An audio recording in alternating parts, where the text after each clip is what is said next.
Hi everyone, Redneck Computer Geek. Hopefully you guys can go and hear me. The YouTube's been kind of weird with the lives. It says that it's going live, but I've noticed there seems to be a slight delay. So if you're on the keyboard right now, can you punch in whether you can hear me correctly? It should be just fine, but always like to check. You look so cute with your bow. Yeah, so I've been wearing hats, and Jessie decided to go and find me a bow to wear instead. Blame Jessie, it's her fault. Alright, so you guys apparently already started putting in some questions. Let's see, Old School says he's first one here. Usually. And let's see.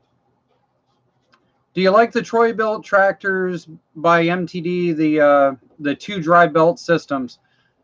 The two dry belt system tractors are fine. The one thing that I'll tell you is that, yeah, Jessie's here if you have questions for her as far as bouncer and stuff like that is concerned. If you want to ask her a question like what it's like driving it or whatever.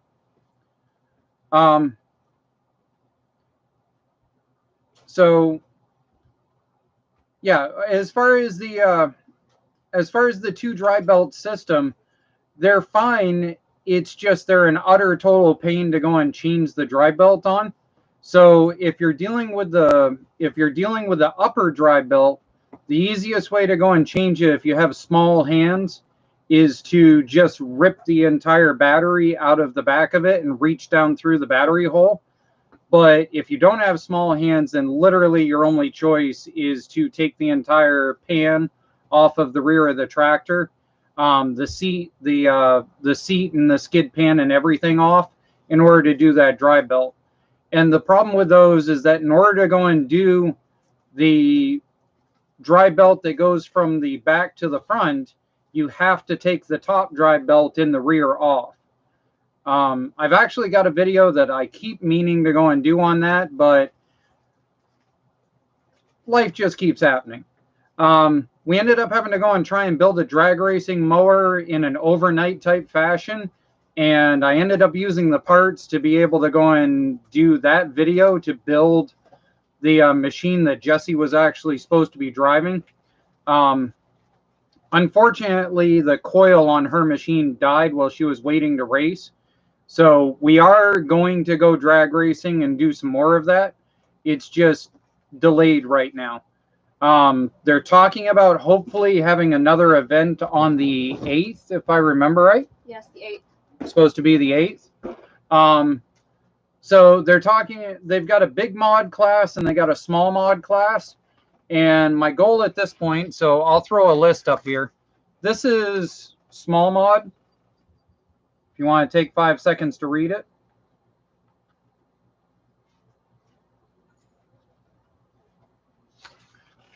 So I'm actually debating building essentially duplicate mowers. I've got two bug-eyed Yardmans that are both MTDs. They're both the larger MTD rear ends. And so I'm debating building a small mod class and a big mod class and seeing, you know, what the difference is. We've currently got a 18 horsepower flathead L twin, opposed twin in the big mod.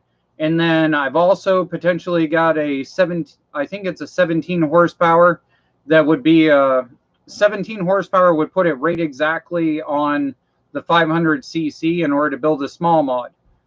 So that's what I'm thinking at this point, is I might do something like that, because you guys will see in a video coming up that I have a tractor hunt video that should be up probably in the next 2 or 3 days.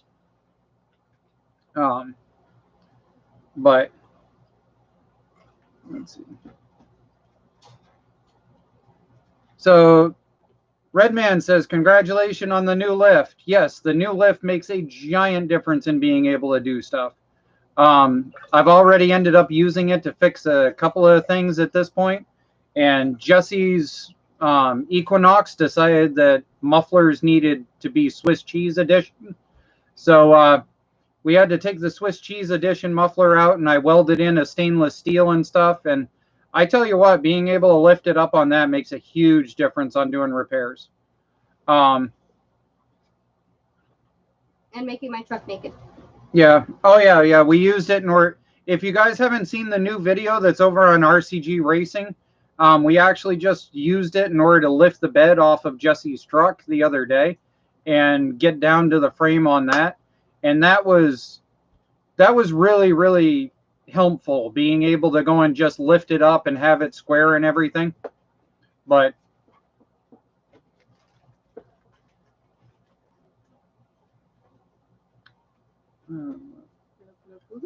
Old School says, how's life?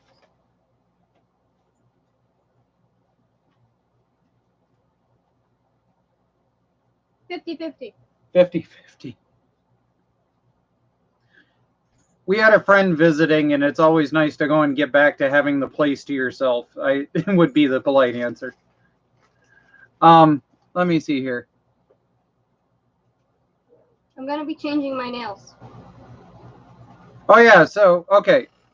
So I ended up, okay. I've always been one of those guys that if you decide to be mouthy and you decide that you need to go and say something, then in that case you need to ante up and deal with it. Foot insert into mouth. Yeah, foot insert into mouth.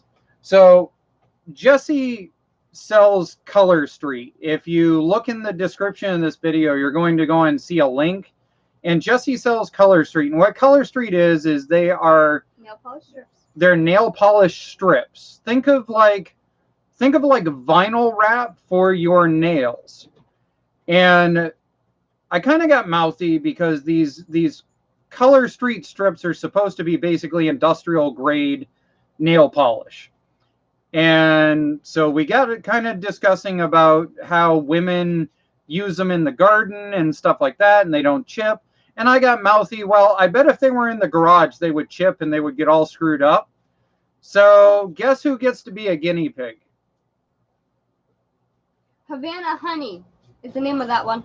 Yeah, so apparently these are Havana Honey. And I have been working on lawn tractors I worked on lawn tractors for 3 hours today and working on building an air compressor. And I actually kept my hands dirty because I don't know if you can see this, but it is really creepy that my hands are utterly dirty as can be, but yet these are perfectly clean. You see that? That is creepy. It has wigged me out all day dealing with it. Like, that hand's actually worse, all grunged up. And I have what's called a softening light, which makes it so that your skin is brighter color for doing video and stuff like that. But trust me, my hands are quite dark. Creepy. Yeah, wait a minute. Let me see if this will do it. See if that'll make it different.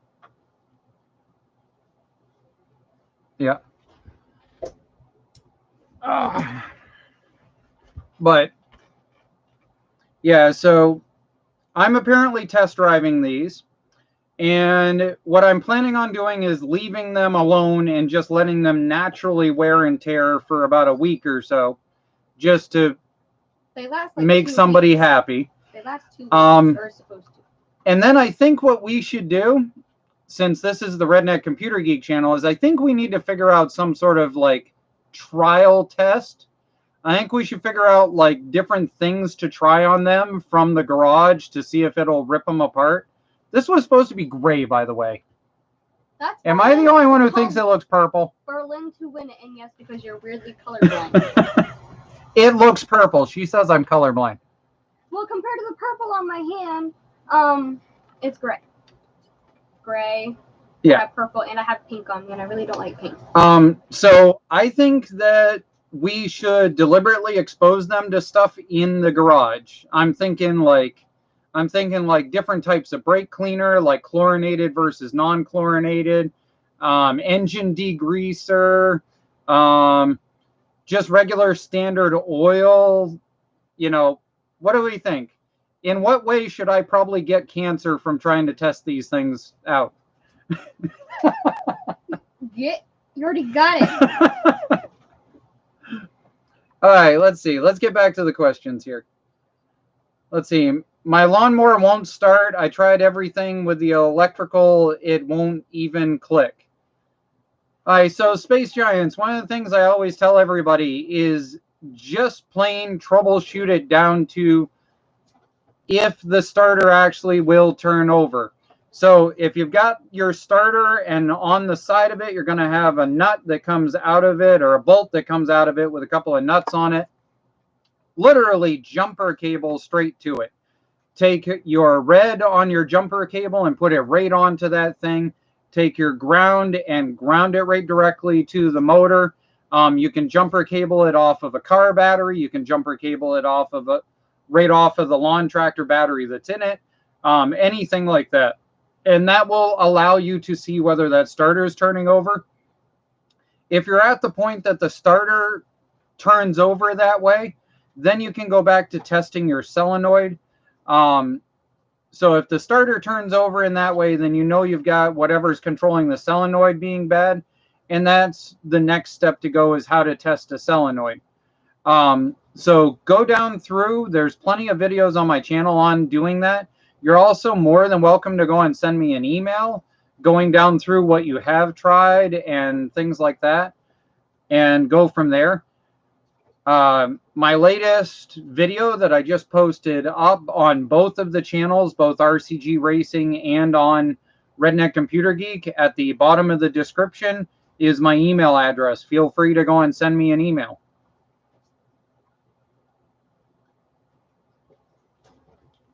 Old School Repair, the lift is cool. It is a 8,000-pound Triumph lift. It is a designed in America 20 years ago, supposedly from Texas, China. China, Texas? Yeah, but China, Maine. There could be a China, Texas. Yeah, I bought it thinking I was actually buying American made, actually, and I'm kind of a little irritated on it. So when I bought the lift, I bought it thinking it was American made, because if you read down through their website and everything, it says, you know, hosted in Texas, USA, parts shipped within the United States, blah, blah, blah, blah, blah.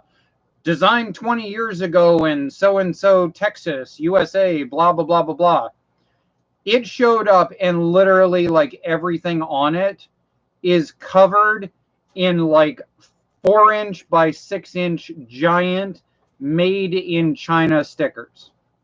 Like the hydraulic pump box is a giant made in China sticker. The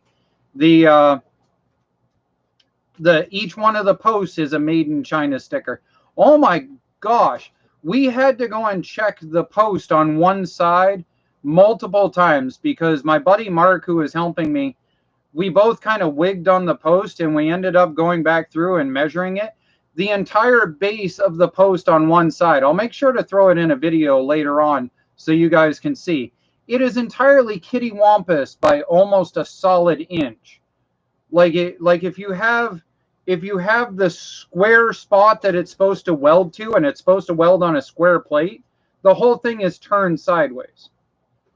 Like it's horrible. It's very badly welded up in some places, but it works. I can't currently lift Jesse's truck on it, and the problem is Jesse's truck has offset rims on it. They're a 2-inch offset wheel. So instead of having spacers, the wheels themselves have them built in, and it makes the truck too wide to fit on the runners. What's funny is if I actually figure out a way to expand the sides by about 4 inches, I'll be able to get the truck up on there with the rims that are on it. But I'm also going to see if I can just find some stock 16-inch 8-lug rims, because her truck, even though it's a Chevy, actually has the exact same 8-lug pattern. GMC. It's a GMC Chevy. Same difference. Actually has the exact same bolt pattern on it as my 8-lug Ford that I plow with. So my Ford needs better tires for it, because the ones that are on it are really, really badly weather cracked. So I'm going to see what I can find. Let's see. Drag mowers are fun. Yes, going to go see the drag racing mowers was definitely fun. It was interesting to go and see what they do. Those guys on a full 150 foot, they make it upwards of 40 miles per hour in 150 feet. That's why I have a really big giant tape measure that as soon as I get a chance, we're going to start testing to go and see what we can do with the mowers that we're going to be building here. I did take a GT version of an MTD for Jesse, and I was able to go and get it so it's somewhere close to the 15 mile per hour mark at least by upgrading a few things in the rear. I was able to figure out a way to shrink the rear pulley and get it to go and actually hold on that. So we were able to go and get the MTD to do about 15 miles per hour. And I got to figure out a way to shift the steering on it. We're going to make it a dedicated, drag racing machine. That way I can build it as a drag racer during the summer, and I can pull the motor off in order to use on other builds during the winter time, because I do have a bunch of different other builds. Finger number 4. Oh, you're on finger number 4? What? Finger number 4. Oh, okay. Let me see. Let's see. Redman says, best upgrade to the shop ever. Well, the problem with it is that I needed to find something that I could put out in front of the shop, because as you guys have seen, the concrete pad that is in the garage is utterly toaster strudels. There's nothing left of it. It's utterly destroyed and unusable. So I needed to find something I could set up out front. Jesse and I both we like the property here, but we'd like to be able to go and find a fresh start property. Yeah, we want a fresh start property, and we want more land. That's what really it comes down to. We want to get... Hi, Parts and Pieces. Yeah. Hey, Parts and Pieces. Good to see you.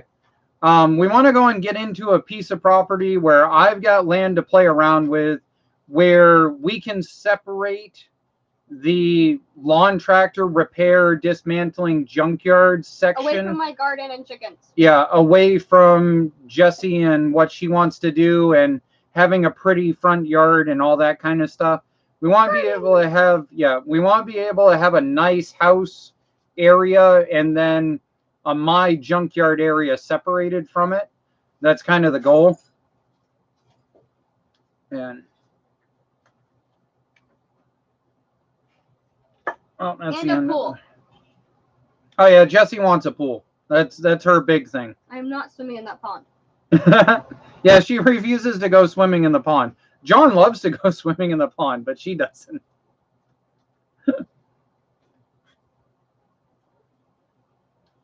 But yeah.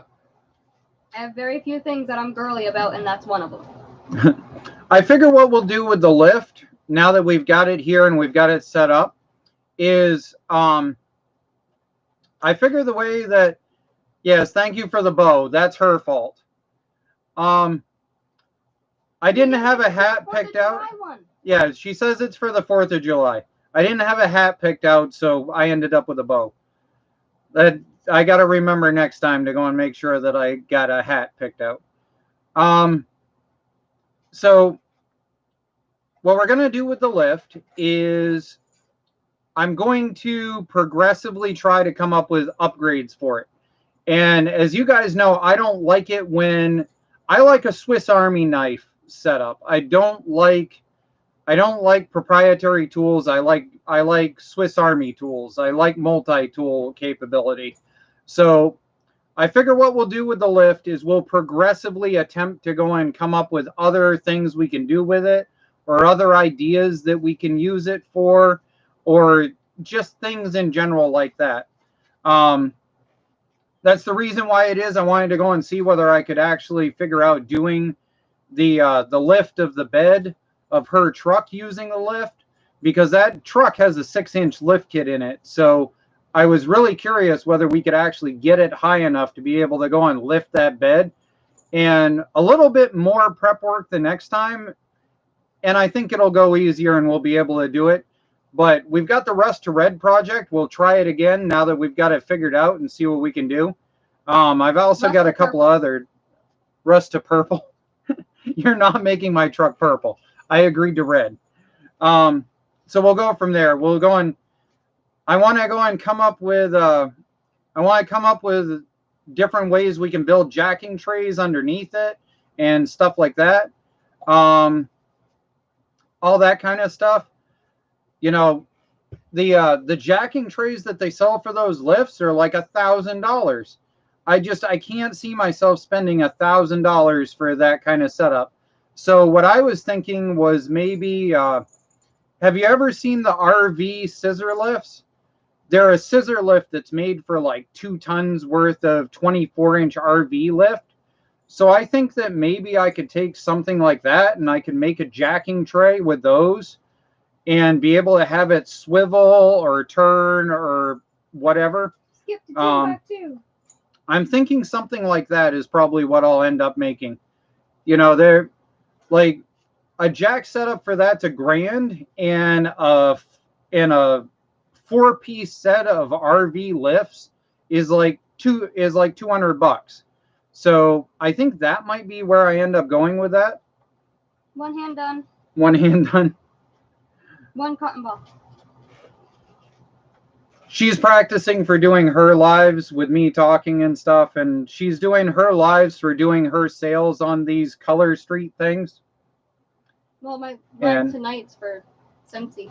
Oh, okay, and she also sells Scentsy. So 3 businesses now, everybody. Mm-hmm. She's working at being the stay-at-home like me. Let me see. Let's see. All right, let's see if we can catch up. Parts and Pieces is in the house. Parts and Pieces, I'm glad to go and see you back, dude.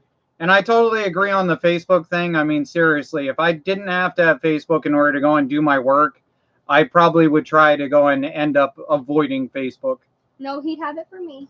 I have Facebook to talk to Jesse, too. Yeah, loving the hairband. Thanks, guys. You know, yeah. You're welcome. Stop encouraging her. It's not helping. I'll find more. I got wigs, too. Are you going to put me in a wig? Hey, I have a red, white, and blue wig that you can wear next July. Oh, great. All right. Junkyard Dog says, I saw the twisted post in your video, was going to ask about it. Yeah, it is blatantly obvious. It really screwed us up when we were trying to go and put it together. And because when you're going to put that whole assembly together, you actually have to get the tops of the post to be exactly square to each other in order to be able to get it to fall down in. And so what I figured, being, you know, trying to be smart, was that I would just take the bottom of the post and I would just square the bottom of the post so that way the top was square. And it didn't work out so good. So yeah, that one is horrifically, totally twisted. But it works great. I love it. Let's see.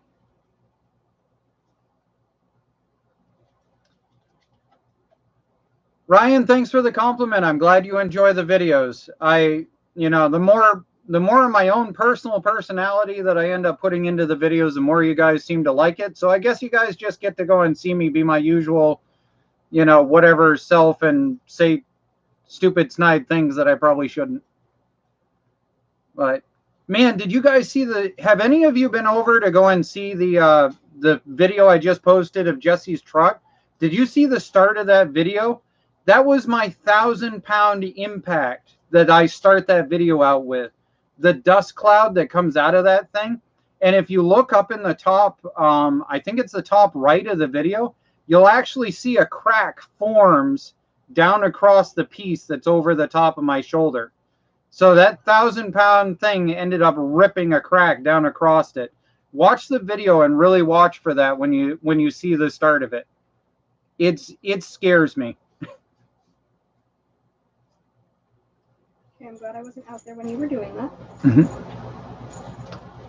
Let's see. Nick says, have you thought about a bag tractor? I'm assuming you mean big tractor, like an old Ford 8N around the property.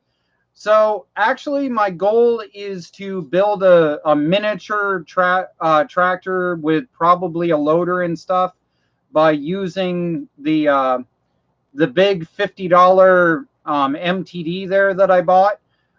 That MTD has an actual hydraulic lift system already in it for the 3-point hitch. And it really wouldn't take that much to go and reroute some of that system into making a small mini loader. So I think that's what I'm probably going to end up doing is building a mini loader for that, and then I'll go from there. The hydraulic system that's in that is not the strongest, so I'm not going to be able to build anything that lifts like 1,000 pounds. But even if I could lift 500 pounds with a mini loader, it would make a huge difference on being able to do stuff. So I think that's where we're going to go as far as the property, you know, working on it and stuff.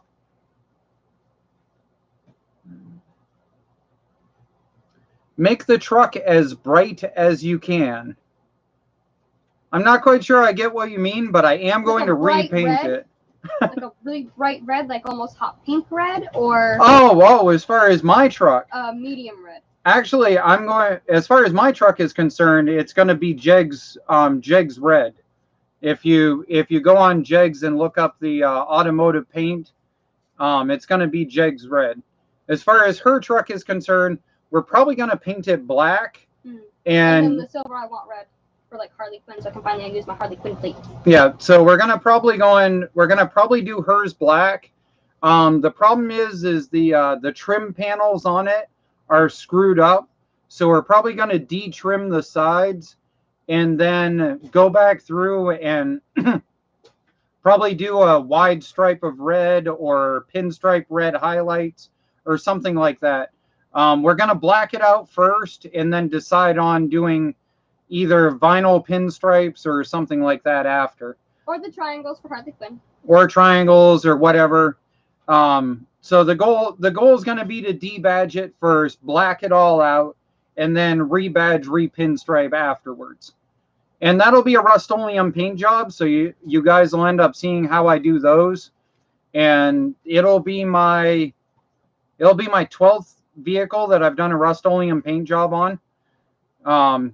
And the red won't be added until next year.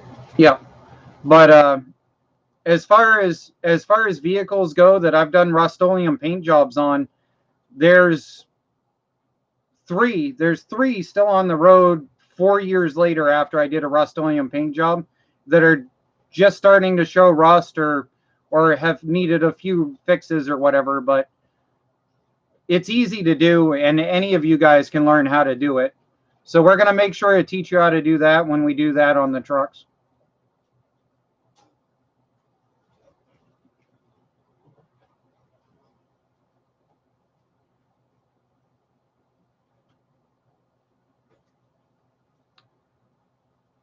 Let's see. Christina says it's Neil and his partner in crime. Or Christian. Sorry, Christian.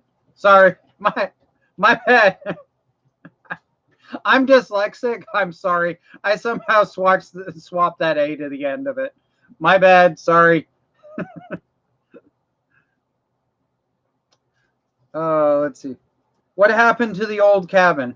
So what happened with the cabin is that now that we're past me dealing with the divorce and dealing with the psycho stalker that I was dealing with, the landowner. The landowner was actually my ex-wife, John's mom. So I was unable to go and pay child support during that time. So therefore, I built a cabin on her land in order to go and pay for the child support that I couldn't pay, and to stay safe. And to stay safe. And ironically, something to pass on is that if you ever do that to a piece of property, the reevaluation on that property was only valued at $3,000 before I built that cabin. That property, after all that work that I did to the property and building the cabin and getting the gray water system figured out, and everything, they value that piece of property now at $30,000. And they valued the cabin at a value of $15,000. It cost me about $3,500, I think, all said and done when I got done building it. So yeah, it was interesting to find out that it had ended up causing such a major reevaluation on the property. So that's something you guys want to pay attention to. So it ended up taking the taxes on that piece of property from being like $160 a year to now being about 600 and I think it was 630. Do you remember? I think it was like 600. The tax rating on the property, it went from like $160 to like 630 or something. It was 635. Yeah, it's like 635. It was a weird number, but so yeah, it definitely changed the value of the property on, you know, just something to keep in mind in case one of you guys ends up doing something similar to that. That's what Jesse and I would really like to do. We'd like to go and we'd like to find like a 20 acre, somewhere between 10 to 20 acre piece of property or bigger, so that we can go out, we can build a cabin, we can be able to have a summertime place to go and hang out. And then the discussion we've had a couple of times has been maybe like a large 3-car garage and build like a efficiency apartment type idea over the top of it or to the side of it or something, and then build an actual house later, and then have the apartment become more of a business housing area, something like that. We need to go and get the funds going in order to get the property first, but that's the general concept of the idea. All right, let's see what else we got going on.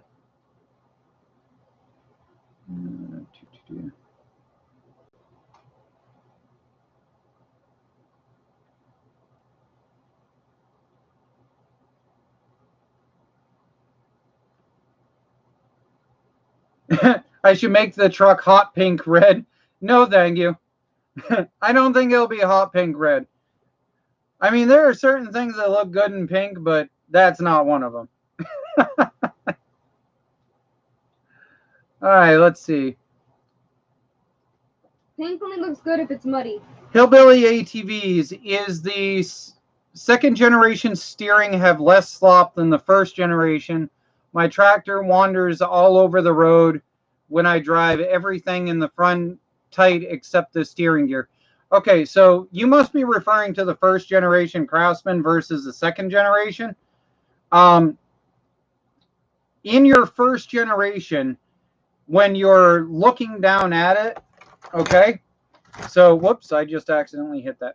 Okay, so if you're looking down into your steering assembly, your shaft comes down and you've got your steering gear that rotates like this over the top. Next to it, this goes into a little plastic piece. And if you look in my video on doing the rebuild, the first generation steering rebuild, there's actually a link in that to be able to buy those plastic pieces. And it takes you, if you're handy at all with a set of wrenches and you don't have a deck on the machine, it takes you probably half an hour to an hour to swap in that plastic piece. The bigger issue with swapping it in is just getting the stupid pins to line up when you put it back together.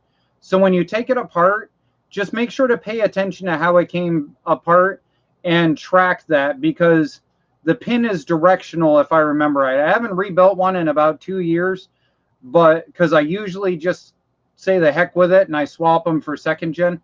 But if you swap to second gen, you also need to have a welder involved, because when it comes to the first to second gen models, there is a difference in the front steering rod that has to be adapted for.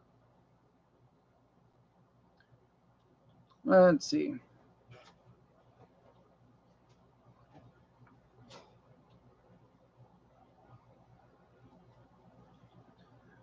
Oh, and as far as your question of is the second generation way tighter than the first one, if you have a brand spanking new first and a brand spanking new second, yes, the second is definitely way tighter.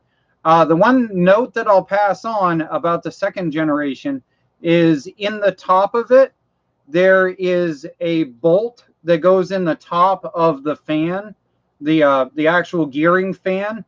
And for some reason, the Chinese knockoffs have the hole for the bolt. But Stop thinking you be about quiet James. there. So You can't have him. they have a hole there, and for some reason, that bolt is not there in the cheap ones. So if you put that bolt back in, it keeps it from splaying and coming up. So just keep that in mind. Let's see. Has just become a crazy cat lady yet? Getting there. Getting there. Pouncer's pregnant, so if anybody wants kittens after her 12 weeks of getting them to grow, let me know. Yeah. He doesn't want to keep them all. No, Pouncer is pregnant. Pouncer's babies need to go somewhere. When she has them and after the 12 weeks. What?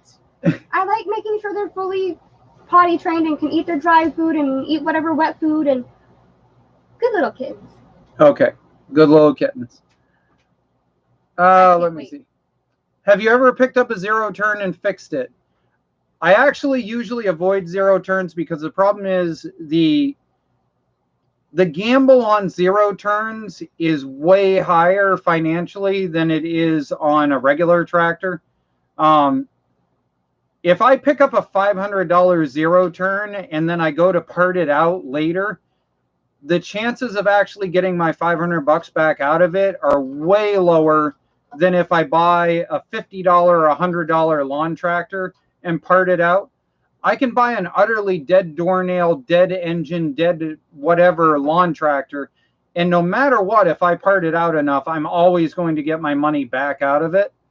But if you buy a zero turn and you have a hydraulic motor that is blown, then you're automatically into it for like $500, which means that if you buy it for $500, you got to put $500 into it.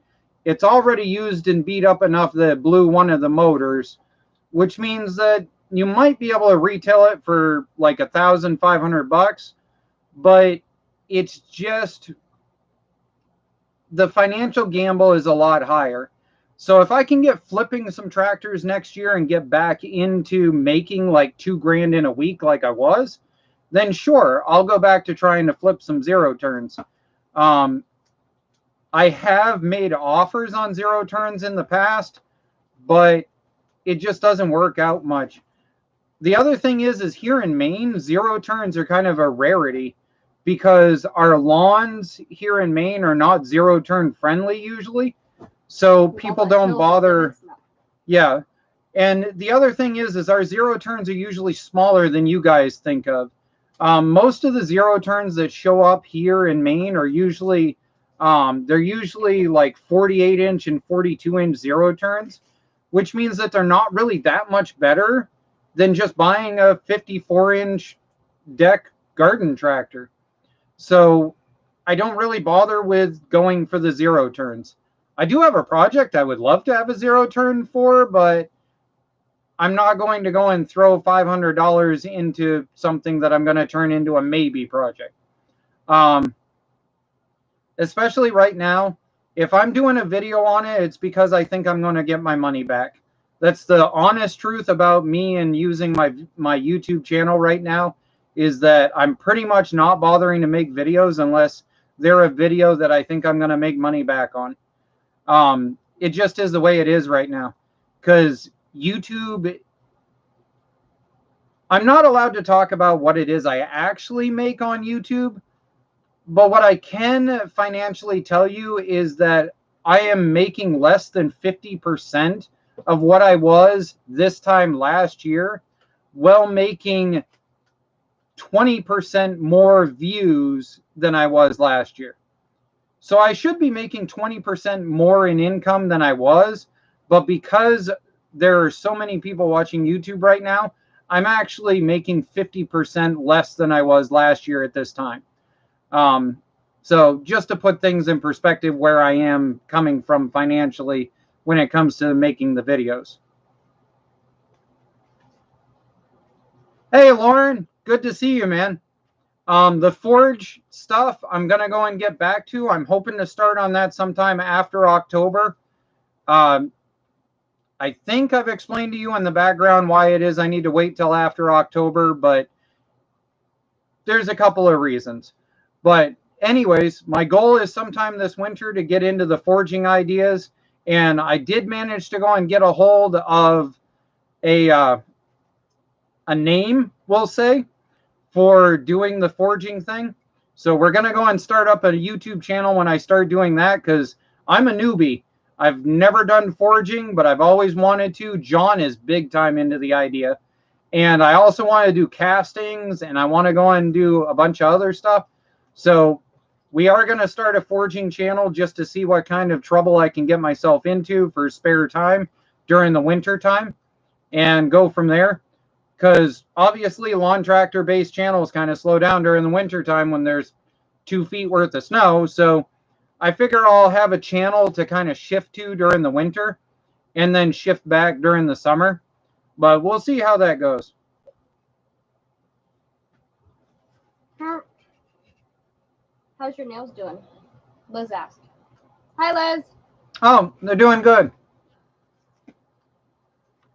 I think what's really interesting, I said it earlier, is that, so, okay, for those of you new logging in, since I see we've got double the people we started out with. So Jesse is now selling what is called Color Street, and they're these nail packs. So for the guys out there, this is like vinyl wrap for your nails, and it even installs like vinyl wrap. I'm gonna bet it's probably actually the same stuff. It is not. It's 100% real nail polish. Bottom coat, but the nail polish, and then the top coat. So basically these are industrial grade fingernail polish kits, and supposedly they will put up with all kinds of stuff. And I got really smart mouthed about it and said that I didn't think they would survive in the garage. So I'm in a put your money where your mouth is. And so I've been wearing them. So these are my hands covered in grit and grime. I've been working on lawn tractors for 3 hours and rebuilding a compressor, and they are perfect.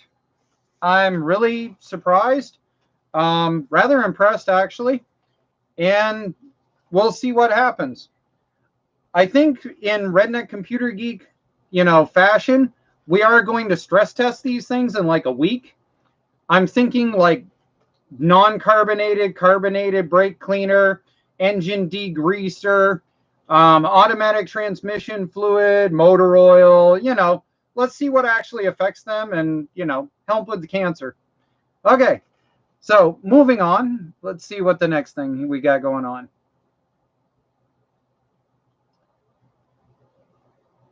Let's see. Whoa, you guys have been fast at it.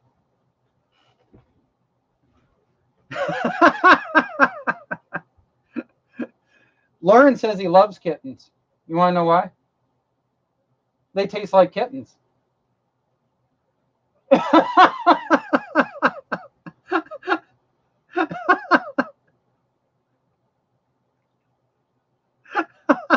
You're never allowed over here. Oh, I don't know what your real name is, but you're never allowed over here. All right, let's see.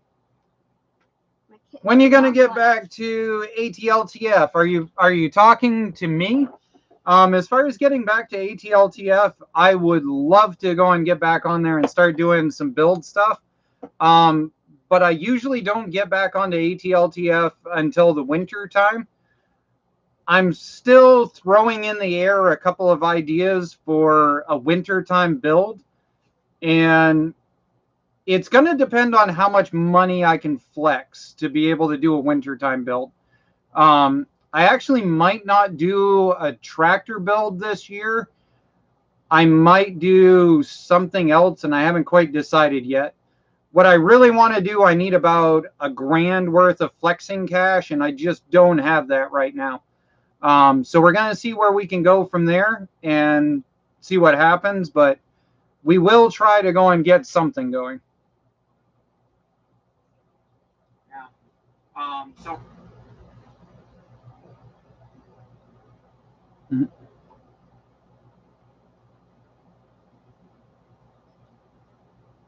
Oh, okay. You were talking to Lauren coming back to the ATLTF. Yes, Lauren does some pretty cool work.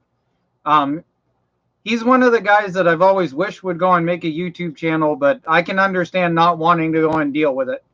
And I respect that. I totally respect anybody who doesn't want to do the YouTube thing because it takes work and it takes a lot of putting up with stupid things. I get emails and I get comments and I get stuff every day about how stupid I am and why did I do that and everything else. And I just enjoy them at this point. I get called stupid for leaving Tall Pines. Yeah. Let's see. Mental health is more important. Yeah, mental health is a lot more important. And doing something health. You love. In my case, physical health too.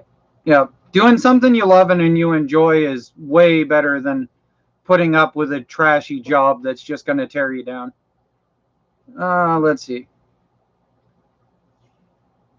BP Mudmowers, doing good, man.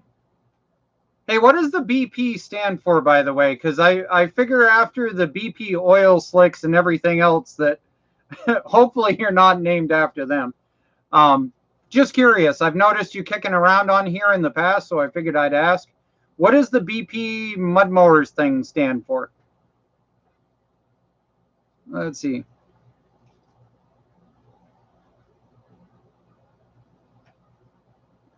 Have you had this happen where a four-wheeler you bought had a pull cord system be covered in rust on the inside? I haven't worked on four-wheelers since I was a teenager, but I have run into it with rototillers and stuff.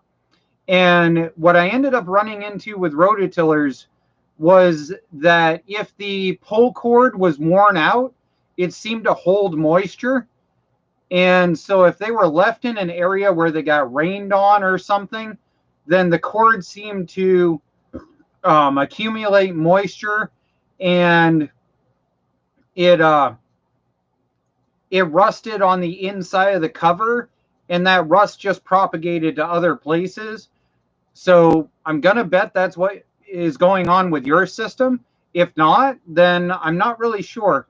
But if you're dealing with excessive rust in an area, it's usually either you've had plants grow into it and the acid eats things off, or it was sitting in an area where it consistently got water that had a runoff.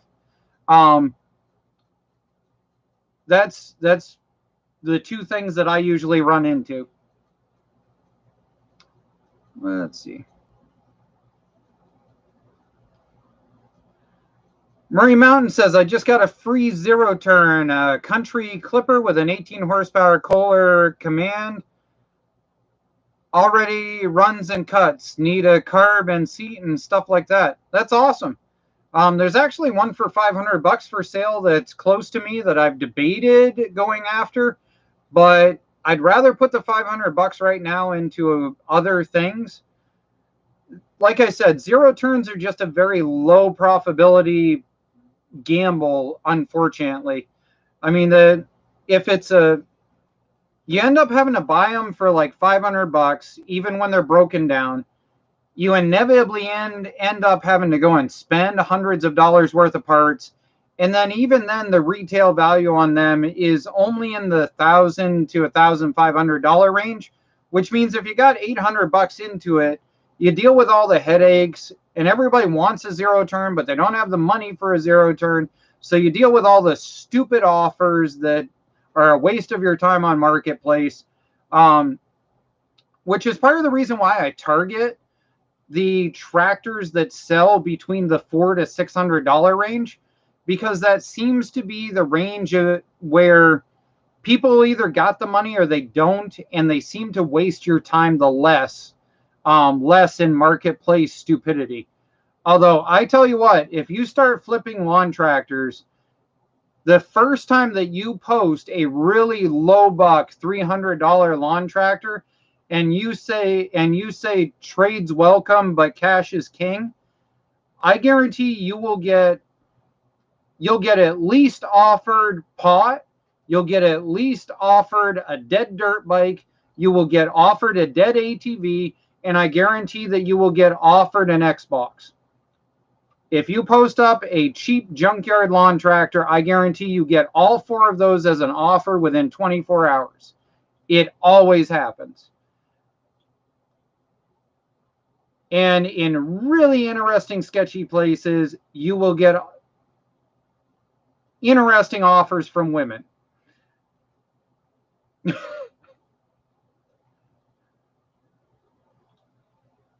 Parts and pieces, the hydraulic zero turns are a 50-50 shot, but most of the time it's the hydraulic system. I agree. It's a 50-50 shot, and that's the biggest problem. You're gambling $500 on a 50-50 shot, and that's the reason why I stay away from it. People forget to check the hydraulic fluid and filter. Actually, that's my favorite thing about Peerless 9. I think it's a 900 hydraulic rear ends in Murray's. I used to end up flipping Murray's one right after another. Like the one that's in the background of a recent video, the black Murray wide bodies with the L head opposed Briggs and Stratton engines, the hydraulic transmissions, transaxles in those. Gee whiz, this thing is sucking my brains out. I really think it is. Yeah, thank you. So the hydraulics in those, they run down and they wear out the fluid that is in them. They don't eat it and they don't lose it. They wear it out. And so people look at it and it looks as if it is perfectly fine and it is level and they top it off and stuff. But once it hits a certain amount of grunge in it, they just stop operating correctly. And so people sell them saying that the transmission is blown, and it's not. You do a fluid change on it and the things come right back to life. I've seen that in a lot of the hydro gears. A lot of the hydro gears, once that fluid starts to get really icky, they do some really stupid stuff and they will utterly seize. They will utterly seize up sometimes. And so if you drain it a bit, you put in some and you add some Marvel Mystery Oil, you run it and then fully drain the system and then re-put in the hydraulic fluid in it, the transmission fluid, whatever, they'll come back to life. It's really interesting to go and see how many of those are just a matter of needing a fluid change. Spartan, you must have been talking with John, because that is exactly why John wants me to buy a zero turn. Every time we see a zero turn that he thinks we can buy, his next statement is because we could make a tank out of it.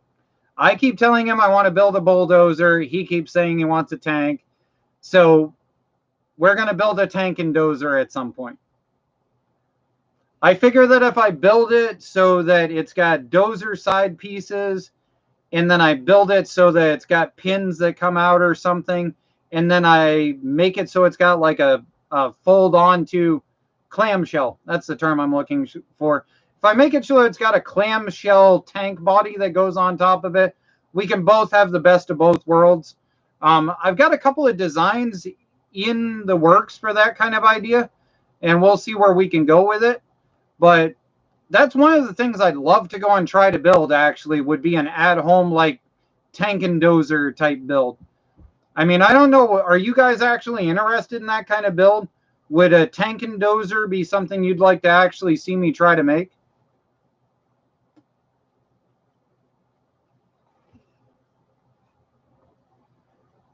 Let's see.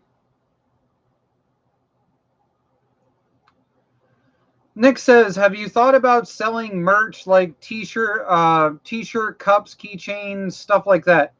I actually advertise the lawn tractor necromancer shirts. These ones. If you look underneath any of my recent videos that are on Redneck Computer Geek, they do not have the Redneck Computer Geek on the front, the version that is underneath the videos. There is a version that sports Redneck Computer Geek on the front if you would like to go and have the logo. But the Lawn Tractor Necromancer shirts are posted right there underneath the videos. And I have them set so that I am literally only making like $1.60 when you buy one of those shirts. So if you see the price on my shirts and then you see the price that's on other channels, you can see exactly how much other channels price gouge on the shirts. It is insane. There are some other shirts that I have them priced at like 14 something, and I'm just barely making $1.60 to sell them at that price. And there are other channels that have the exact same shirts posted for like $25. So just keep that in mind if you're ever looking at the shirts other channels are posting. The Teespring shirts, the base price on them in order to post them up and only make like $1 or $2 is usually around 15 bucks. So if you're seeing anything higher than 15 bucks, they are price gouging the snot out of you for you to buy their merch and advertise them. The cups, I don't think I have one of my coffee cups here, but the Redneck Computer Geek Cheap Welder $1 Million Idea coffee cups, those are available also in the tab that's underneath the videos. So if you see those Teespring shirt tabs, that's actually my merch, and it's actually my profit when you buy one of a whole $1.60. So if you want to buy one, go for it. I appreciate it. Let's see. Let's see. Wow, you guys have been commenting a lot. Let me see if I can catch up through a quick of these. Let's see. Hunter. Hey, Hunter, aren't you one of the guys that won a sticker the last time I did a live chat? I'm pretty sure I recognize your name. You must have been one of the sticker guys. Maybe we'll do another live chat sticker thing on this one. We'll see. Let's see. I got a John Deere 214 with a Peerless 2300 4-speed tranny, and it makes a loud whirring noise when under any load. Like it has straight cut gears. Is that normal? Okay, the older 2300s are a noisy transmission anyway, if they happen to go and be the ones that are the cast iron sides. The old cast iron ones are definitely noisy. There are side load bushings that are in those, and they're what do they call those? They're a cap bushing. They're not a straight cut bushing. They're a cap bushing. 5 seconds here. Let's see how bad my arts can be. So Arts is fun. Yeah. So let's see. Rather than being a normal straight cut bushing like that, they have a T cap on them like that. And that top of the T cap can wear down on those bushings so that it has play side to side. And when it has play side to side, the gears no longer mesh as tightly, so they become loose and they end up chattering and making a lot of noise. So do keep an eye on it. And if it continues to progressively get louder, then you definitely need to open it and check for those bushings. But like I said, if it's an older cast iron one, those tend to be loud anyway. Oh, the other thing about those is if you get a chance, check the play that's on the input pulley for those. The input pulley on those is a pressed-in needle bearing, and it's the same kind of design that's in Spicer transmissions. And the needle bearing can actually wear down and begin to make a whirring noise. If you want to hear that whirring noise, I think it's the first Mud Wizard video with Mudding Ventures group on RCG Racing, you can actually hear the whirring noise that I'm talking about in the GoPro footage of the tractor. So go back in that video and see if that's the noise that you hear, because that right there, that's a needle bearing failing in the top of that transmission. So there you go.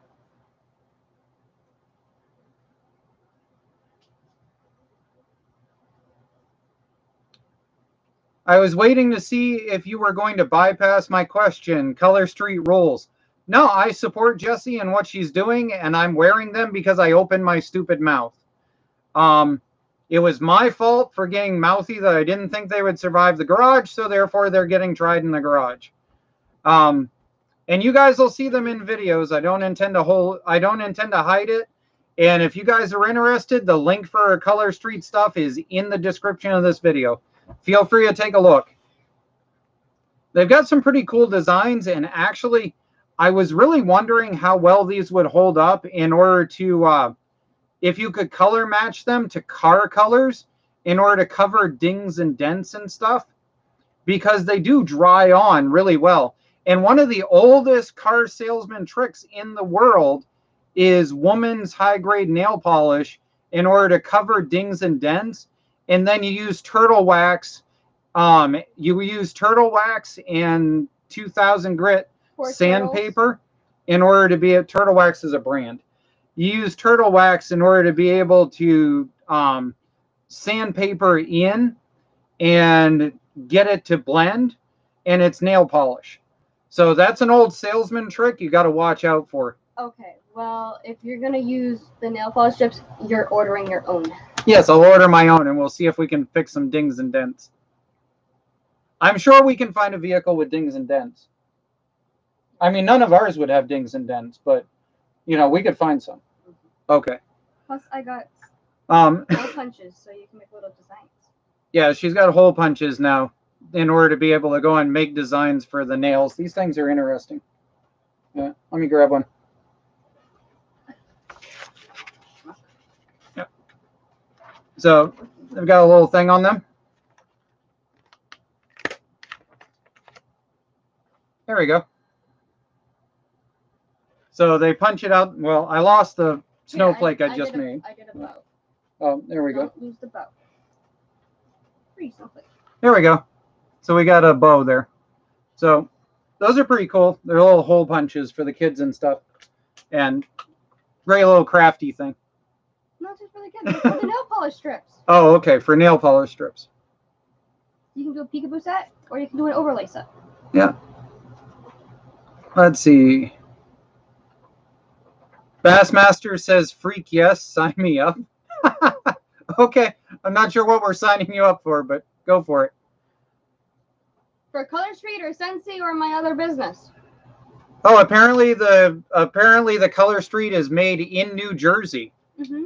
So that means it's an actual made in the USA? Mm-hmm. Oh, cool. Color Street, Athena's. Oh, so they're actually made Sensei. in the USA? They're not like my lift? Well, my Chinese lift. Some of the Athena's products is from China because of whatever, but they haven't been shipping from China because of Corbett, as far as I know. Lauren says the only thing I ever put on my nails is super glue. Super glue. If you take, this is my favorite emergency shop thing, actually. If you take paper towel and you take super glue, you can have your thumb sliced all the way to the bone. Like if you're in an emergency situation, you're not going to be able to get to an ER for like days or something like that. If you have paper towel and you have super glue, you can actually seal it totally solid, and it is safe for your skin. It is safe for your blood and stuff like that. Everybody always says use duct tape, and the problem with duct tape is if duct tape is honest to God duct tape, the active ingredient in the duct tape glue is actually something that is toxic and poisonous to your bloodstream. That's the reason why it is actual honest to God duct tape actually has a warning label on it to not use as a bandage and not use as a medical device. So what about your electric tape? Electric tape is rubberized and it's perfectly safe. Oh. So always use black electrical tape, or you can use super glue, and you can use paper towel in order to go and make an emergency bandage. Just a little tech tip to go and pass on.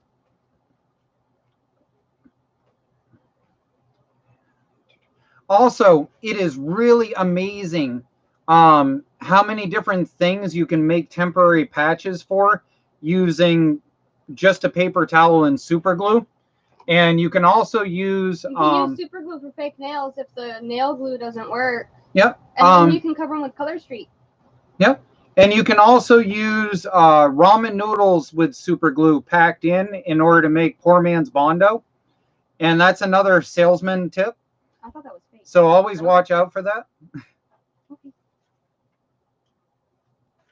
Let's see.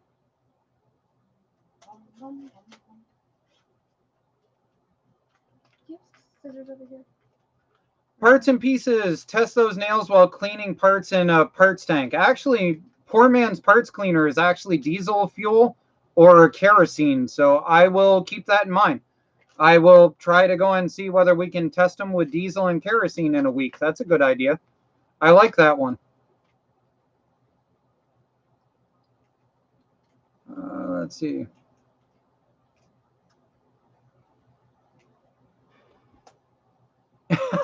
I just joined. This is RCG. I'm glad you're here, Mr. Raleigh. Thank you. Let's see.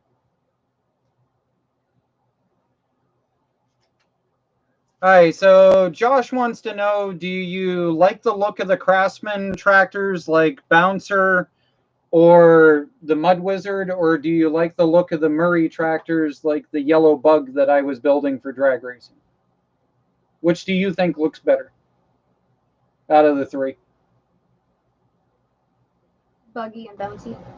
You like the Bug and the Bouncer? Okay. Comfy seats.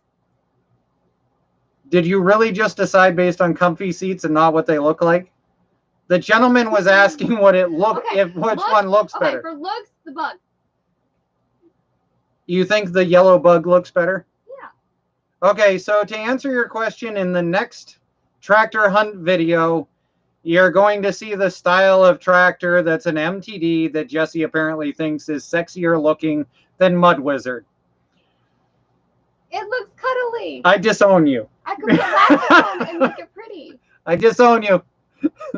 I'm still not moving out. Okay, fine. You can sleep in John's room. Yeah. I don't like heights. But I removed the bunk bed bottom. I don't like heights. Oh, okay. You can sleep in John's room. All right, let's see.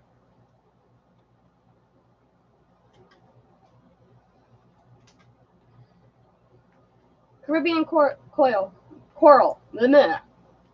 Caribbean coral. Caribbean coral? Yeah, Caribbean coral. Okay. What color is this? Jesse says I'm colorblind. This looks like salmon pink to me. It's not called that. It's called Caribbean coral. And then there is Coral Bay. Let's see. Doing something you love with someone you love, that's the dream. I agree. I totally agree. Doing something you love. Coral Bay. Why am I showing this? Because it's what I'm going to be putting on my nails. Oh, okay. There we go. Oh, look. Between the lines. Right there. Can I get it to focus? Made in the USA. There we go. Good selling point. And read between the lines. Okay, and one last one. Read between the lines, apparently. Those look like the shutter. Those look like the shutters to a questionable hotel room. Not really read between the lines, but between the lines. Let's see. Decent looking ramps you have got there now. Oh yeah, the ramps are interesting. I'm going to have to go and make an area that comes out from there, because the problem is the, okay, I'm sorry. I totally lost my train of thought. Lauren says that BP means before prison, the before prison mud mower. I haven't quite decided how I feel about that one. Before pregnancy. Before pregnancy. No, I am not pregnant. Okay. Let's see. Mustang says, I would love to come help and build and tear stuff down. If you live in the Maine area and you actually run a YouTube channel, I openly invite other YouTubers to be able to go and stop in, or if you want to do a collab or something, I'm totally okay with the whole Maine thing. As long as you don't want to eat my cats. Yeah. Or my chickens or my ferrets. But you know, if you want to go and do some sort of collaboration as a YouTuber or something, I more than welcome it. I work with other YouTubers. It's just, unfortunately, they're far enough away I can't do a collaboration. Parts and Pieces is a good example of that. Parts and Pieces, I've helped him with a couple of builds. The guy really gets my vote as far as somebody to follow, and I really hope that he clears like 10,000 subscribers this year. The guy is doing really good work, and he does junkyard builds like I do, and he doesn't play by, you know, the norms. So I like that idea. Pregnant baby. Preggy baby. Mm-hmm. This is the one that's pregnant. All right. Lauren says he's going to start a YouTube channel this winter. Awesome, dude. I'll be glad to go and see that. You know, the more the merrier, the real down-to-earth guys, better. Hey, I learned this today, actually, speaking of things that I didn't know. So Sunkist has caffeine in it, which most people realize. Sunkist has 19 milligrams of caffeine per gram, per can. And what I didn't realize is that Brisk iced tea, the lemon iced tea, actually has 8 milligrams of caffeine in it. So if you give your kids iced tea or whatever, apparently Brisk has caffeine, which is part of the reason why it is I limit how many Sunkist John has. He's one of those kids that really responds to caffeine. You know, the kid that's all, and then you give him caffeine and it's daddy. Jesse. Yeah. So I end up having to watch out that he doesn't get caffeine. So just one of those parenting moments. Brisk iced tea apparently has caffeine in it. I did not know that and learned that the other day. Yeah, thanks for me telling you.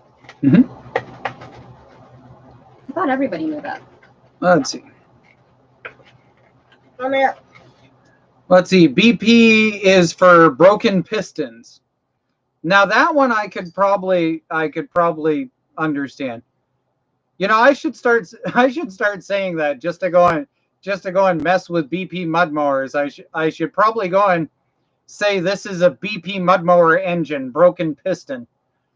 I've actually got 2 single-cylinder Briggs & Strattons with blown connecting rods in them that I need to go and tear down and see if we can rebuild. So, hey, we got about 15 minutes left in this chat, so I am going to try and go and make it down through as far as the questions and stuff are concerned that are up right now. But I am going to put this out there that I do have a bunch of these, whoops, upside down. I do have a bunch of these left right now. So the current time is 7:13. If you send me an email with your name and address correctly written out, if I have to try and figure out what your address is, you will not get one. I don't care. I am sick of dealing with people that are apparently too stupid to write their own address. If you can send me your mailing address to my email, the first 5 people that send me an address correctly, I will send you a sticker in the mail. I'll remind them. So I just sent out the 5 that won last live chat. Boy, this thing is sucking brain cells out of me, I swear. I sent out the 5 from last live chat. They almost managed to go and send addresses that were correctly. Out of 5, there was one that apparently couldn't figure out what the code was and something else. I've had enough of it. If you can't manage to go and send me what your mailing address is correctly, I'm not going to bother sending you a sticker. It really doesn't take that much effort. So the first 5 that come in after 7:15 to my email, I will send out a sticker to next week. I do my mailings on Monday, so I will send them out on Monday next week.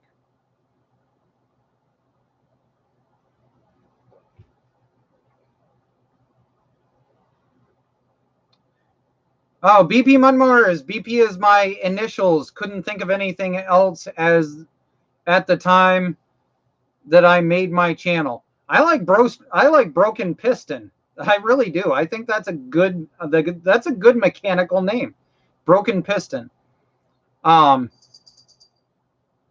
could do if you were into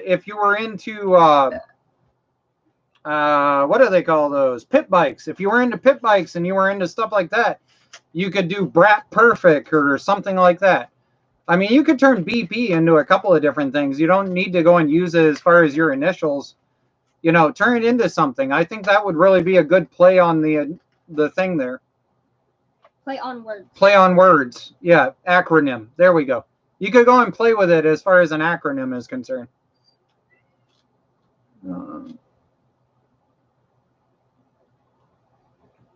Let's see. Is there an easy way to move the brake pedal on a hydro? I keep catching my foot behind the forward and brake pedal. Brake pedal on a hydro, I keep catching. Yeah, with a welder. Just weld it into a different location that works for you. I've done that on a couple of different machines. That's actually one of the reasons why it is I like the new GT MTDs. And you can tell that, by the way, if you're looking at those. If you look at a regular MTD rear end, it's got the differential gear that comes down, and it's got the little piece in front of it. And then in front of that will be a reservoir that comes down. And it's about the size of a soda can, and it comes down as a round reservoir. Those ones are built way more rugged than a regular MTD. So I'm thinking about taking one of those and turning it into something. I'm building a drag racer for her out of it. I'm going to be building a small mod drag racer for myself out of it. Maybe, or I'm going to be building a small mod out of something with an 801 transmission. I haven't quite decided. That Agway machine that we picked up, John really wants me to build something out of that Agway, but I don't want to build a Mudmower out of it because the frame is so thin that I know I'm just going to rip it apart. But it's so lightweight and such a thin frame that it actually might be the perfect thing to build a drag racer out of. That's my idea with that. You know, you guys are welcome to go and throw me ideas as far as that goes. And if you guys have an idea for a drag racer thing you'd want to go and see built that you're not going to build yourself, or you just want to see my take on it, throw something up there. I'll gladly build something. Let me see here.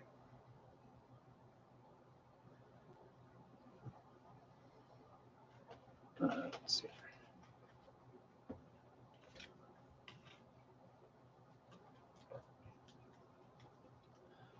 Let's see. Spartan says, me and my brother and 2 friends have old tractors, but one of my friend's tractors is blowing tons of blue smoke. Why would that be? I'm going to bet you probably got a piston ring going, or you've got a head gasket going and it's starting to blow the PCV valve. It's starting to blow stuff out the PCV valve into the intake. But if you've got blue smoke, that's never a good sign. That's bad juju. You need to try checking a few things due to compression and all kinds of stuff like that. Listen to your valve train also. Sometimes your exhaust valve, can end up with the exhaust valve guide ends up wearing out, and it'll actually blow oil in through the exhaust and burn it up. So that's another thing to watch for. You know, just things to look at, but most likely I'm going to bet that that's what you're dealing with.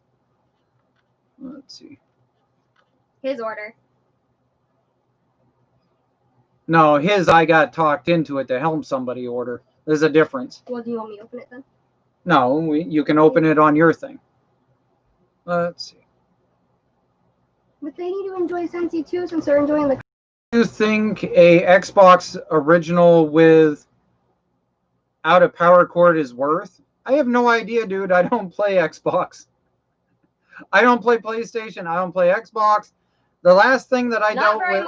The last thing that I dealt with was a Wii, and that was because I was playing and hanging out with John. So I don't tend to get into any of that kind of stuff. Holy cow, you guys have been flooding the whole place with stuff. Holy cow. Wow, we need to catch up. Let's read down through some of these quickly. Blah, blah, blah, blah, blah. I run Marvel oil in my smart car. What? Okay, anyways. Let's see. I have a Husky lawn tractor 2001 that I got running a couple years ago. It was parked in cover. Before that, I'm thinking I need to take cover off to look for rat's nest. I have all your videos. Yes, the answer is yes. That was a long paragraph to come to a yes. What type of engine, Johnny? 20 horsepower Briggs. Let's see. Oh, parts and pieces. Yes, he recently bought one of my cups. He likes the cups. I had a picture of it up at one point. I wish you had tumblers. If you had a tumbler, I'd buy a tumbler. Okay, you want tumblers? Yes. Okay, apparently I'm looking into whether I can make tumblers. Yay! Would you guys like tumblers? I can review back through what you guys are saying after I get done with this. So if you guys would like to go and see tumblers, if that's something you guys would buy, I'll look into whether I can do tumblers. It doesn't take much to confuse me about auto stuff. Yeah. Let's see. I'm looking for a shift key for an 801 Peerless transmission, transaxle. If you have one, I will pay the shipping through the mail. Actually, the problem is an 801 is exactly what I'm planning to run in the drag racer. So I'm going to need the spare parts, unfortunately. But if you search around, a lot of times you can find Toros that got disassembled that had 801s. There's something about the Toros with 801s that they get parted out on eBay a lot. So I specifically watch for people saying Toro Peerless, because for some reason finding that it's an 801 tag is difficult for people. I don't understand why. But look for Toro Peerless on eBay, and a lot of times you'll find parts for 801s. Let me see here. Yes, I remember that sound from the RCG Racing video. That's what sound I have in my 2300. Okay, so look into bearings. You've most likely got a bearing loose somewhere, and double check and go through that. Let's see.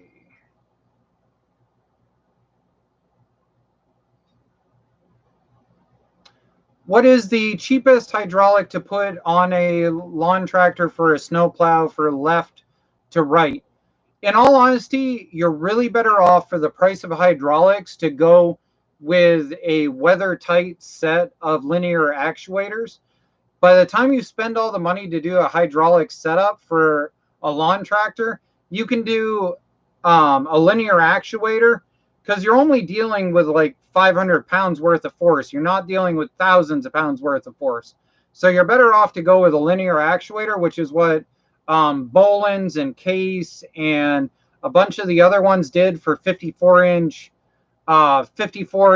snow plows. So if you're 54 and less, a linear actuator that's rated for outdoor use is probably going to work perfectly fine for you. That's actually what I'm planning on for a snowplow that I've got geared up. I bought an ATV snowplow, and we're going to get into dealing with that later.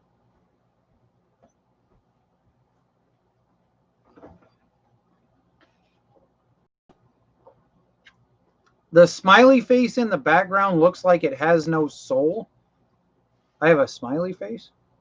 Oh, that's from years ago. Oh, that smiley face? You have a really bad finger for pointing, right? Yes, that smiley face. Yeah, that's from years ago. That's been up there. Yeah, that's been up there for a long, long time. Since I was his roommate years ago. Yeah, actually, ironically, Same that's with the Happy Holidays, the star, and the messed up cat. yeah, that's why it's up there. Is because I wrote it for Lucky when he was up here and we were in the house. Yeah, so that smiley face has been around for 7 years, right? 6? No, 6, 5 and a 5, half. 5 and a half. Yeah, yeah, it's an old smiley face. He was 1.5 when I was around, so yeah, whatever that math is. So yeah, it's an old smiley face. Let's see. Count, shut up. They will come out soon. The original name of super glue was field dressing by the military. Yes, that's why you can use super glue as a dressing in order to go and patch up things. Yeah, let's see. Oh, Color Street's good over acrylics too. Let's see. My favorite look of a tractor is an LT4000 Cub Cadet XT1 tractors. I love the box looking ones with the not the stupid round ones. I agree. I like the older rat rod looking ones. See? Somebody else said it looks like salmon pink. Haha. I'm okay with that. I didn't think. Oh, let me see. All right, we got a few more minutes. We'll go down through a few more of these. A bit more info on my new diesel engines that I just got is I'm going to have to pull the heads due the piston rings are not clocked correctly. Oh, that sucks. That would suck. I would hate to have to do that. Also, I am going to run Shell Rotella 1540 in it to start. Is going to start with T4 for the first 20 hours, then T5 for 100 hours. Sounds about right to me. I'm not a diesel person. I've never been into diesel mechanics, but I do plan to get into some diesel stuff. Just not financially there yet. Yeah, Jessie likes the smell of diesel. She's one of those weird girls. I hate the smell of gas.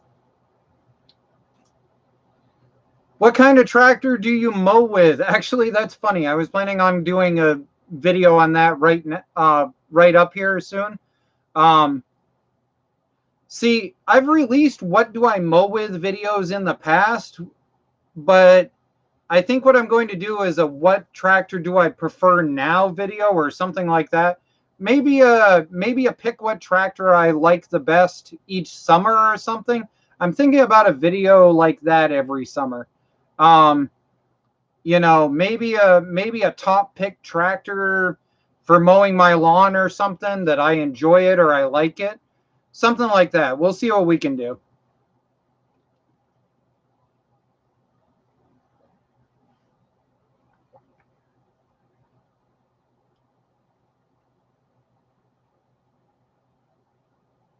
Let's see.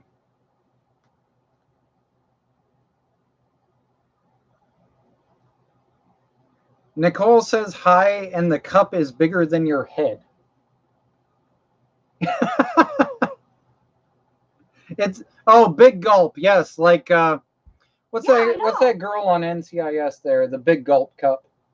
Abby has the big gulp, big gulp cup. Jeez, wow. With a cow pow or whatever they call it. Calf pow. Yeah, see. Caffeine pow. Yeah, calf pow. Okay. Cow pow. She's not drinking from a cow's udder. She's not drinking. Yeah. Hi, Nikki. You should be able to fit something to the ramp to lift the mowers to a handier height. play by the norms. There is no normal at mud mowers, and that's what makes it easy for any age to be.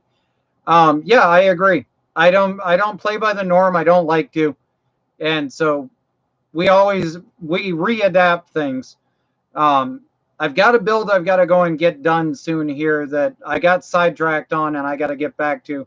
Speaking of turning things into what they're not supposed to be, but I'm not going to give away anything else as far as that's concerned. I got to get that done. Um,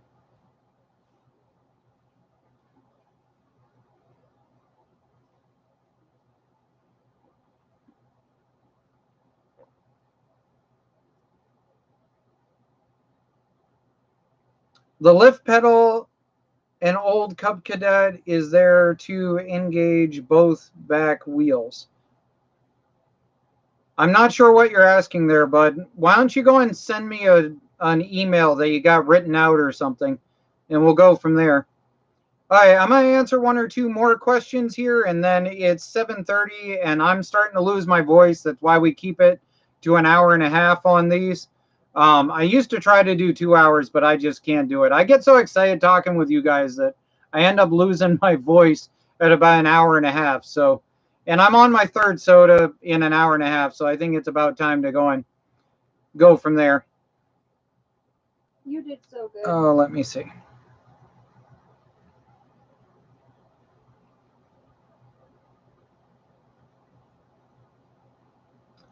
Can I change oil in the rear end of my Craftsman mower? Can't find a drain plug.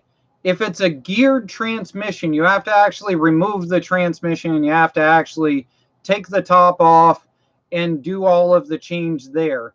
If it is a hydro, then most of the time there is usually some sort of drain that is down on the bottom.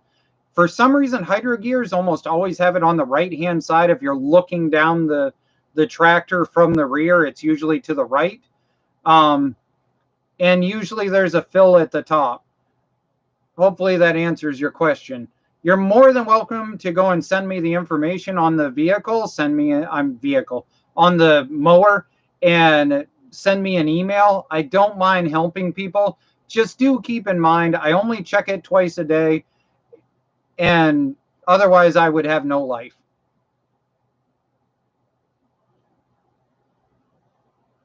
Electric trailer jack would work like a linear actuator for a snowplow. That's a very good idea.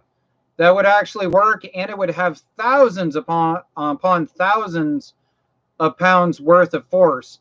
Actually, an upside down trailer jack linear actuator was actually what I was debating for making a lift cylinder to put in the jack tray, or make a jack tray for the 4-post lift. I was debating using one of those so that I could be able to go and crank it and lift it and go from there. We'll see how that idea goes. I've got a spare one that I might try it with, maybe just make a temporary one and see if I can lift something light the first couple of times. Who knows? We'll see. I've got a bunch of different ideas. Jerk of all trades. Good to go on you, dude. I'm glad you're doing well. I was just about to go and get off of here. Glad I caught the last comments or two. And he says, good evening to you too. Hi, hope you're doing good.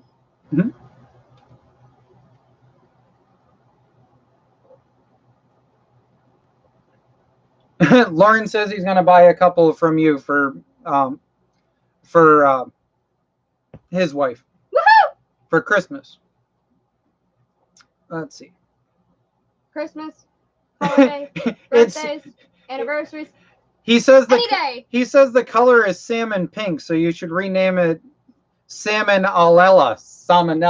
That is so mean. It's an infection of the finger. That is so mean. It's the infection color. See, this is why I don't go for pink normally, because it's pink. Okay. That was horrible. Very. Let's see. You shall wear the American wig on the next live chat. Do you understand? The next live chat isn't in July. We'll see. We'll see where we go with that. I have other wigs too, or hair extensions. All right, guys. Well, I'm sorry that I didn't get to all of your questions and stuff. And if you have something that's important for me to go and help you with or whatever, feel free to email me. I really am starting to lose my voice, and I have a tractor hunt video that I need to try to finish tomorrow. So if you guys don't mind, I'd like to be able to talk to you in video tomorrow-ish, next couple of days when I finally post the video. So thank you very much. I'm going to go back through and check on the last couple of things in case you guys had other information you dropped, and I appreciate it. Everybody have fun, and good night. Be safe.